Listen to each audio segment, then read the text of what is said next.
So welcome to another Heart of Health, and I'm here today with Dr. John Payne, a colleague of mine in InterSystems, but also happens to be a cardiologist.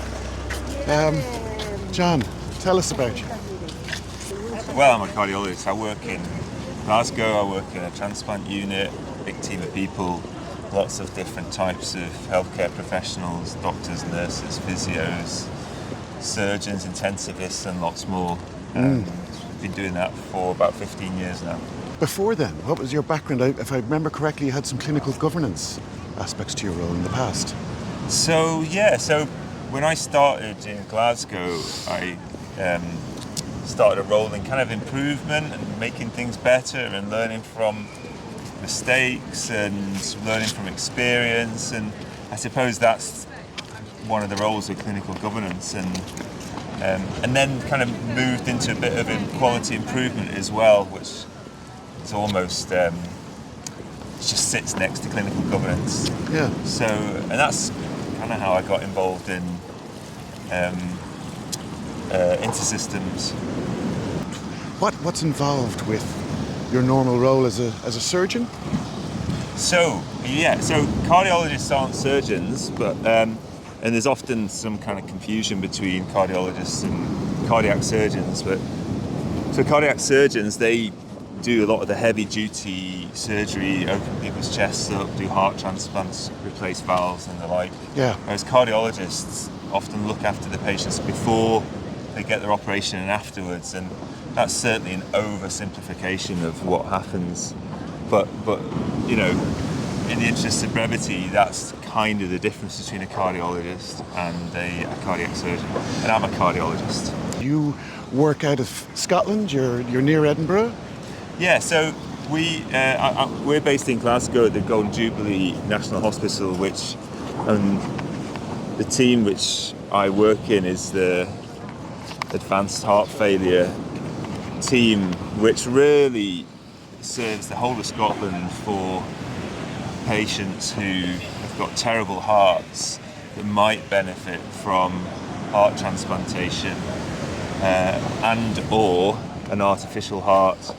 And so those are the services that we provide, and many of the patients we look after don't require those special treatments, but some of them will, and will go home with somebody else's heart, basically.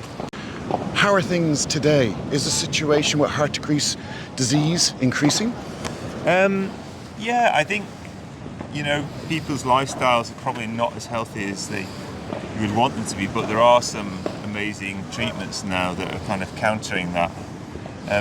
In terms of heart transplantation, our unit is doing more and more heart transplants pretty much every year.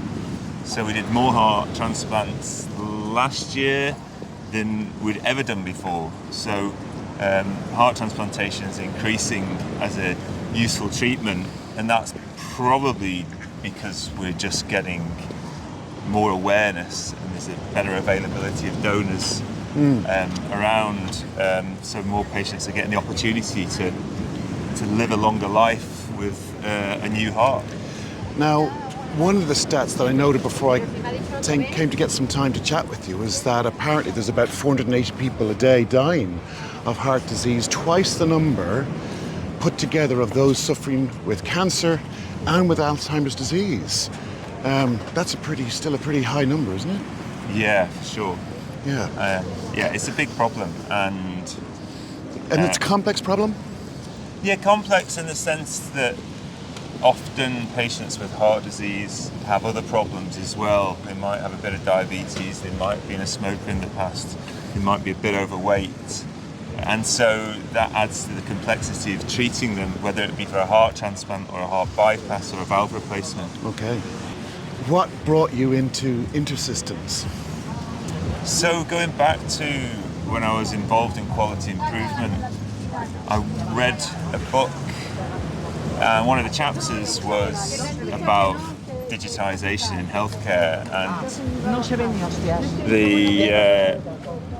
there's a quote in it which was basically one of the single most effective ways to improve quality in healthcare is to digitize your service. And that left a mark on me. And a year or two later, InterSystems approached me about working with them. And so it seemed like a great opportunity to work in that digital space and making hospitals digital and improving healthcare that way. Okay, fascinating. And is there a role that you see data playing in that? Yeah, for sure. So quality improvement, there's a saying that you can't improve something unless you measure it. And so, I mean, let's think about a simple example of that. Be if you want to lose some weight or gain some weight, either way, you can't do that unless you start weighing yourself, because you don't know whether it's gone up or down. So that's a simple piece of data that you need, and you can apply that to anything. And so you apply that to anything, and if you want to make something better, you have to measure it, and that requires data. So, and the digital tool, if you like, is a great tool for measuring and collecting data and chopping and slicing it quickly to work out whether things are getting better, staying the same, or getting worse. Getting to it then, the future. So what about the future of it all? Where do you see it going? Are you optimistic? Yeah, for sure. I think you look at healthcare now, specifically in the UK, and it's often said it's struggling, the NHS is struggling, but there are lots of opportunities to get better, become more efficient, more effective. And I think we would argue, and many people would argue, that digitization is a great way to push forward progress.